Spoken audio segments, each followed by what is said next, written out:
Во изминатото деноноќие, уште едно лице од Кочани е евидентирано како позитивно на коронавирусот, потврди Министерството за здравство. Во меѓувреме оздравеле двајца граѓани од вкупно 22 кои беа на листата на активни на COVID-19. Со тоа, од почетокот на епидемијата досега, вкупниот број на подрачјето за кое е надлежен Центарот за јавно здравје од Кочани достигна 56 лица. Од нив оздравени се 31, а останатите 23 се водат како активни. Во општина Виница и понатаму нема нов заразен, ниту пак активен случај, откако минатата недела единствениот позитивен на COVID-19 беше евидентиран како оздравен.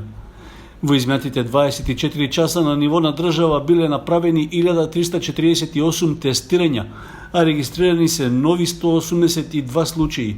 Од нив најмногу 107 во Скопје, потоа 23 во Тетово, 14 во Куманово и 13 во Ресен. Во Охрид има 6 мина, во Струга 5, а во Штип и Гостивар по 4 позитивни лица.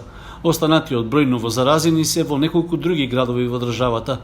Според информацијата од Министерството за здравство, во изминатото деноноќие на клиниката во Скопје починале 5 лица, а кај тројца пациенти вирусот е потврден постсмртно.